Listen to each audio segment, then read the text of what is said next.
Welcome back. Morning spot के दूसरे segment में आपको खुशामदीद कहेंगे और इस पर भी हम बात करेंगे इल्म के हवाले से। इल्म जो है वो ताकत है जो अक़वाम को ग़ुलामी से आज़ादी, पसमानदगी से तरक्की और खामोशी से क़यादत की तरफ लेकर जाती है। और जब हम आलमी मंजरनामे पर नज़र डालते हैं तो साफ नज़र आता है कि आज की दुनिया में वही कौमें आगे हैं जिनके तालीमी इदारे इल्म, तहकीक और इख्तिरा के मराकज़ बन चुके हैं। लेकिन सवाल ये है कि क्या हमारे तालीमी इदारे इस आलमी दौड़ में किसी से पीछे हैं या कदम से कदम मिलाकर चल रहे हैं? बिल्कुल, बहुत अच्छा आपने ये सवालात उठाए हैं। और हमारे जो तालीमी निज़ाम के अंदर वो जो दम जो है ना, वो दम है कि दुम है क्या? नहीं वो यही है कि हमारे तालीमी निज़ाम में भी वो दम है कि जो बैनुल अक़वामी सतह पर वो एक मौसर तालीमी शनाख्त दे सके। क्योंकि मैंने देखा है कि जो अगर इंडिया है वो आईटी में हमसे बहुत आगे है, जबकि हमारे यहाँ भी आईटी के माहिरों की कमी नहीं है, लेकिन हम क्यों उस दर्जा बंदी में पीछे रह गए? एक्सपोजर की बात भी है ना कि अगर दुनिया की आला तालीमी दर्जा बंदियाँ सिर्फ इदारों की फहरिस्तें नहीं होती हैं, बल्कि दरअसल इस बात की अक्कासी करती हैं कि कोई कौम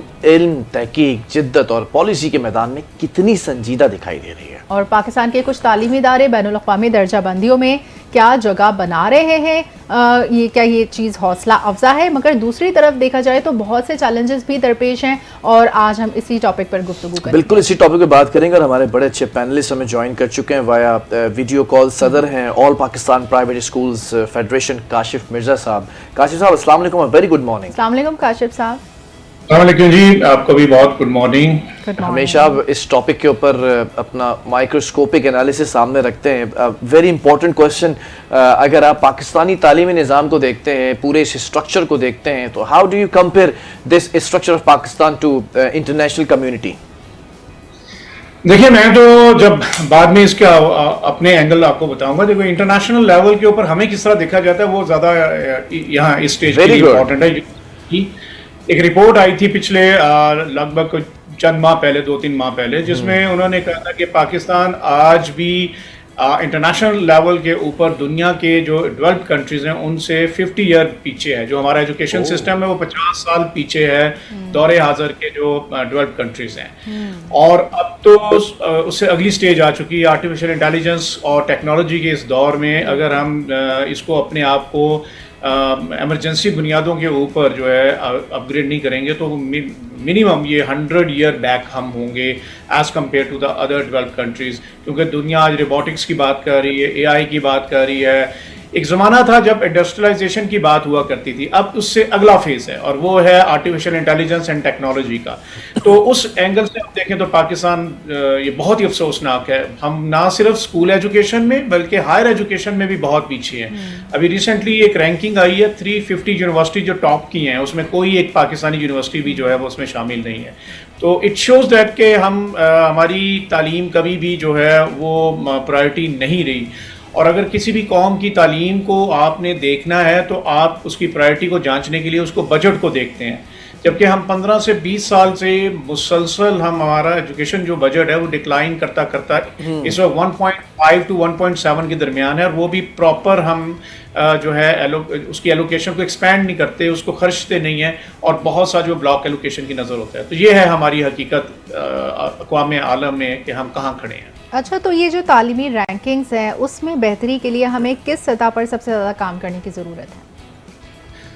सबसे पहले तो बहुत ज़्यादा इंपॉर्टेंट आपकी ग्रास रूट लेवल के ऊपर काम करने की, स्कूल एजुकेशन के ऊपर। दुनिया जिस वक्त अपनी स्कूल एजुकेशन को डिसाइड कर रही होती है तो जो एजुकेशन पॉलिसी बनाई जाती है वो उसकी बुनियाद होती है कि आपने इसको लिंकअप किससे करना है। आपका एकेडेमिया आपकी इंडस्ट्री के साथ अगर लिंकअप नहीं हो रहा तो इसका मतलब ये है कि आप जो प्रोडक्शन दे रहे हैं उसकी मार्केट को उसकी ज़रूरत ही नहीं है। पाकिस्तान के एजुकेशन सिस्टम का फेलियर की बुनियादी वजह यह है कि एक तो हम यहाँ पे मुख्तलिफ सेगमेंटेशन का शिकार हैं, तबकाती निज़ाम तालीम है।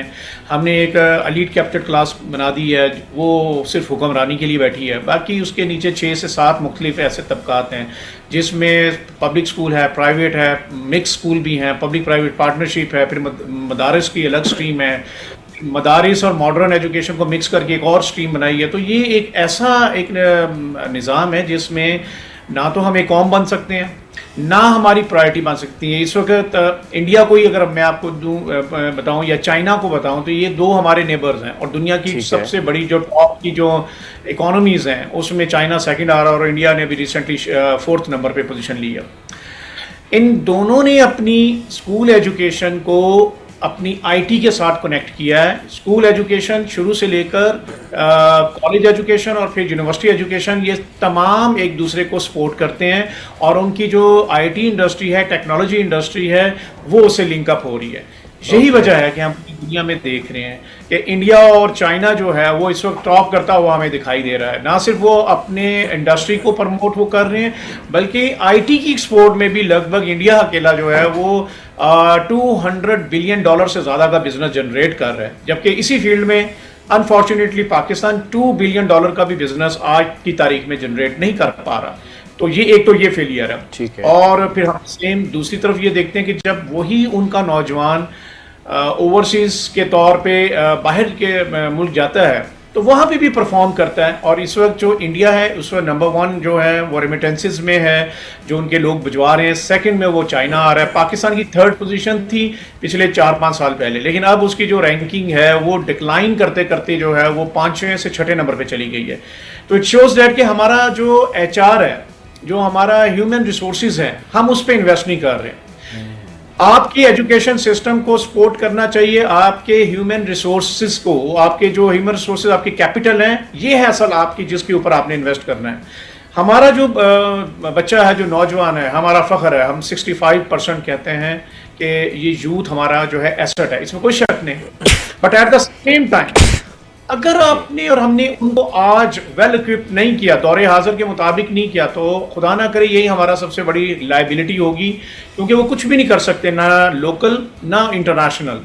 तो हमें इनके ऊपर इनके ह्यूमन डेवलपमेंट के ऊपर हमें मैक्सिमम इन्वेस्ट करना है, और तालीम को एज अ खर्चा नहीं बल्कि एक सरमायाकारी के तौर पे, इन्वेस्टमेंट के तौर पे लेना पड़ेगा। साहब एक सवाल है, आप इतनी सारी चीज़ों को रिसर्च कर रहे हैं, what about research funding? Research हमारे यहाँ किस लेवल पर हो रही है और हम रिसर्च में कहाँ पे खड़े हुए हैं? और अगर रिसर्च हो भी रही है तो उसके लिए क्या फंडिंग मुनासिब तौर पर हो रही है कि we can do research as well? आपने बड़ा ज़बरदस्त क्वेश्चन किया, और ये ही सवाल है जो कि इस कौम का मुस्तकबिल जो डिटरमिन करेगा। जिस कौम के पिछले 20-25 सालों के अंदर हमारे जो अरबाब इख्तियार हैं वो अपनी तनख्वाहों मरात के अंदर तो 900% इजाफा कर रहे हों, 500% मरात में इजाफा हमारे मेंबर पार्लियामेंटेरियन और इससे रिलेटेड बहुत से लोगों के में अभी पिछले हमने चंद सालों में देखा है। जबकि दूसरी तरफ हम देख रहे हैं हमारा उन्हीं 20-25 सालों के अंदर जो हमारा एजुकेशन का बजट है वो डिक्लाइन करते हैं। जो 2.9% था अब वो 1.5 से 1.7 के दरमियान वेरी कर रहे हैं। और फिर आप बात करें इससे अगली, आप कह रहे हैं रिसर्च के ऊपर। रिसर्च के ऊपर हम पूरी दुनिया में देख रहे हैं कि रिसर्च पे बहुत काम हो रहा है, लेकिन वो लोग काम करते हैं जिन्होंने हुक्मरानियां करनी है, जिन्होंने पूरी दुनिया के ऊपर रूल करना है, जिन्होंने अपने आप को एक बतौर डेवलप्ड नेशन के तौर पे मनवाना है। हमारे क्या हो रहा है कि हमारे रिसर्च के ऊपर जो हायर एजुकेशन है उसके ऊपर कुछ काम होता है, जो स्कूल एजुकेशन पे तो रिसर्च पे ना होने के बराबर काम है, लेकिन जो हायर एजुकेशन पे काम हो रहा है उसके भी आप पिछले 5 सालों के आप बजट उठा के देखें, उनका बहुत बड़ा कट आपकी रिसर्च के ऊपर हुआ है। जब आप रिसर्च ही नहीं करेंगे, जब आप इश्यूज को एड्रेस ही नहीं करेंगे, तो आप कैसे तवक्को कर सकते हैं कि आप मार्केट से जो चीज़ें बाय करके आप कोई तरक्की हासिल करें? ये मुमकिन नहीं है। पहले तो आपको अपना तालीमी बजट और फिर उसके अलावा अलग से आपको रिसर्च का बजट जो है वो एलोकेट करना पड़ेगा। और रिसर्च के लिए आपको अनफॉर्चुनेटली पिछले 78 मोर देन 78 ईयर से हम ये देख रहे हैं कि जो रिसर्च के जो ग्रांट्स मिलती थी, जो काम होता था, वो भी एक मखसूस लिटरेचर और एक आर्ट्स की साइड पे, जबकि साइंस एंड टेक्नोलॉजी पे उतना काम नहीं हुआ। आज जब आप स्पेस साइंस की बात कर रहे हैं, जब आप आज एटॉमिक साइंस की बात करते हैं, जब आप टेक्नोलॉजी की, आप आर्टिफिशियल इंटेलिजेंस, रोबोटिक्स की बात करते हैं, तो फिर दुनिया इससे बहुत आगे की बात कर रही है। तो आपको फौरी तौर पे अपना एजुकेशन बजट मिनिमम 5% पे लेके जाना है, प्लस आपको रिसर्च का अलग से बजट देना है। तब you will be in a better position कि आप ये कह सकें कि हमने कुछ वाकई कुछ अपनी कौम को, जो 65% हम यूथ के जो नारे लगा रहे हैं, उनके लिए हमने कुछ किया है। अच्छा, बजट के अलावा हम ऐसी कौन सी इस्लाहात कर सकते हैं जो अपने स्टूडेंट्स को आलमी सतह पर हम तैयार कर सकें? देखें, रिफॉर्म्स तो ड्रास्टिक रिफॉर्म्स की ज़रूरत है, वो है स्ट्रक्चर रिफॉर्म्स। अगर सच्ची बात आप पूछे ना, तो ये वाला जो एजुकेशन सिस्टम है, ये अगले 100 साल भी आप लेके चलेंगे, डिलीवर नहीं करेगा। क्योंकि ये एजुकेशन सिस्टम जो है, ये बुनियादी तौर पे एक कौम को महकूम बनाने के लिए उस ज़माने से उठाया गया है, जो कि पाकिस्तान के क़याम से पहले क्या था। उनके डायनामिक्स और थे, उनकी ज़रूरतें और थी। आज अगर आप पाकिस्तान की बात करते हैं और आलमी सतह पे, अल्लाह का शुक्र है, ये अभी रिसेंट जो कुछ कॉन्फ्लिक्ट्स हुए हैं इंडिया पाकिस्तान और ईरान इसराइल में, इसमें जो पाकिस्तान का एक स्पेसिफिक रोल है, हमारी कुछ जो है अहमियत का अंदाज़ा पूरी दुनिया ने किया है। हमें अगर वाकई दुनिया में इज़्ज़त का मुकाम पाना है, तो वो सिर्फ और सिर्फ तालीम के रास्ते से ही गुजरेगा। हमें एक तो पहले ये डिसाइड कर लेना चाहिए कि ये वाला जो एजुकेशन सिस्टम है, ये स्वाय एक क्लरोक्रेसी के और कोई आप इसमें आपको इंटेलेक्चुअल नहीं मिलेंगे, इनोवेटर्स नहीं मिलेंगे, साइंटिस्ट नहीं आपको इसमें नज़र आएंगे। यही वजह है कि अगर आप हमारी तमाम यूनिवर्सिटीज़ को भी उठा लें, तो उनको पूछ लें पिछले 50 सालों के अंदर उन्होंने कितने इनोवेशंस किए हैं, इन्वेंशंस किए हैं। बहुत अच्छा आपने यूनिवर्सिटीज़ के टॉपिक को उठाया। यूनिवर्सिटीज़ पर ही मैं आना चाह रहा था। हमारी यूनिवर्सिटीज़ का जो एक उनकी जो कैटेगरी है, अगर आप इंटरनेशनल यूनिवर्सिटी से कंपेयर करें कि बहुत से स्टूडेंट्स ऐसे हैं जो यहाँ से वर्चुअल डिग्रीज हासिल करते हैं, कभी कैलिफोर्निया में हैं, कभी जो है वो कहीं लास वेगस में है, कभी हम देखते हैं कि लंदन यूनिवर्सिटी है, कहीं हम कनाडा की देखते हैं, कहीं हम दूसरी ममालिक की देखते हैं। हमारी यूनिवर्सिटीज़ का मयार कहाँ पर आके जो है वो रुकता है, या हम इस तौर पर अगर कंपेयर करते हैं तो हम कहाँ स्टे करते हैं? देखिए, हम तालीम के मैदान में सच्ची बात यह कि हमारा जो रैंकिंग है 100+ पे जाके आती है। जो रियल रैंकिंग आज भी जिस मुल्क के अंदर जो है 60% जो हमारे बढ़ा चढ़ा के हमने अदाद शुमार लिटरेसी के दिए हैं, वो ये 60% कहते हैं। और उसके अंदर भी जो हमारी बेटियां हैं, माएँ बहनें हैं, उनकी लिटरेसी का लेवल जो है उससे भी बहुत पीछे है। तो एक तो हकीकत ये है कि हम उस लेवल पे तो है नहीं। फिर अगर आप देखते हैं, हमारा आज भी जो है 2,80,00,000 से ज़्यादा बच्चा जो आउट ऑफ स्कूल है। पंजाब ने रिसेंटली एक रिपोर्ट जारी की है, तो उसके अंदर उन्होंने ये अपने डाटे को उन्होंने कंफर्म करते हुए बताया कि जो 1,10,00,000 का वो स्टैट्स कहा करते थे, वो गलत है। और रिसेंट रिपोर्ट जो सामने आई है उसमें यह है कि वो एक्चुअल एग्जैजरेट करके डबल काउंटिंग हुई थी, और वो 90 लाख के करीब है। तो इसका मतलब अगर वो 20 लाख बच्चा भी हम निकाल लें, तो हम तो 3 करोड़ से ज़्यादा आउट ऑफ स्कूल बच्चों में चले गए। फिर उस बच्चे में से अगर बाकी जो पढ़ रहे हैं वो कॉलेज में कितने जाएंगे? आपके पास बमुश्किल 10 से 15,000 कॉलेजेस हैं पूरे पाकिस्तान के अंदर, और उसके ऊपर आपके लगभग कोई 360 के करीब आपकी यूनिवर्सिटीज़ हैं, पब्लिक और प्राइवेट की मिला के। तो आप ये सोचें कि हमारा नीचे ग्रास रूट लेवल से बच्चा ड्रॉप आउट होता जब यूनिवर्सिटी एजुकेशन में आता है, तो फिर वो कहाँ तक परफॉर्म करेगा? विद इन 360 के लगभग अगर आपके पास यूनिवर्सिटी पूरे पाकिस्तान में जो कैटर कर रही हैं आपकी इतनी बड़ी यूथ को, तो एक तो वो फ्लॉ मौजूद है, वो कवर नहीं होता। दूसरी बात हम देखते हैं कि हम अगर कंपेयर करते हैं इंटरनेशनल लेवल पे, ठीक है, दुनिया में इंडिया के अंदर लगभग 5,500 से ज़्यादा यूनिवर्सिटी, और इतनी ही तकरीबन यूनाइटेड स्टेट्स के पास है, यूएस के पास भी इतनी यूनिवर्सिटी। फिर हम चाइना का नंबर बहुत बड़ा है, उसके पास बहुत ज़्यादा यूनिवर्सिटीज़ हैं, लगभग कोई 4,000 के करीब यूनिवर्सिटीज़ हैं।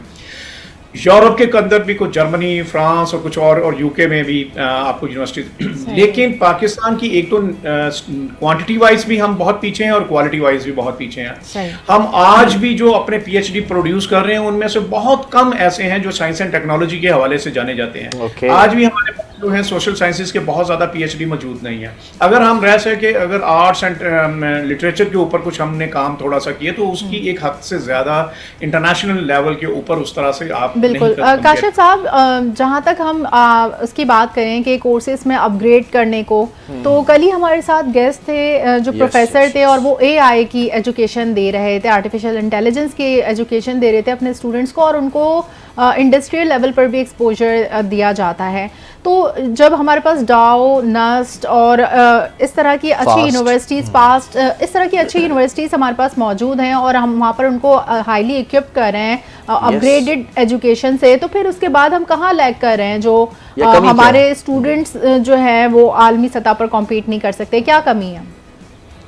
दुनिया आज बात कर रही है स्किल डेवलपमेंट की, तो हम यहाँ लैग कर रहे हैं। हम आज भी फरसुदा किस्म की डिग्रीज जो हैं उनको लेके हम समझते हैं हमने इतने ग्रेजुएट प्रोड्यूस कर दिए जिसकी मार्केट के अंदर गुंजाइश नहीं। आपके नेशनल लेवल की मार्केट भी नहीं उसको एक्सेप्ट कर रही। वो सबसे पहले मार्केट क्या कहे, ये तो बात मैं बार बार कह रहा हूँ, एकेडेमिया इंडस्ट्री को लिंक नहीं कर रहा। इंडस्ट्री कहती है जो तुम पढ़ के आए हो ये मेरी नीड नहीं है, रिक्वायरमेंट नहीं है।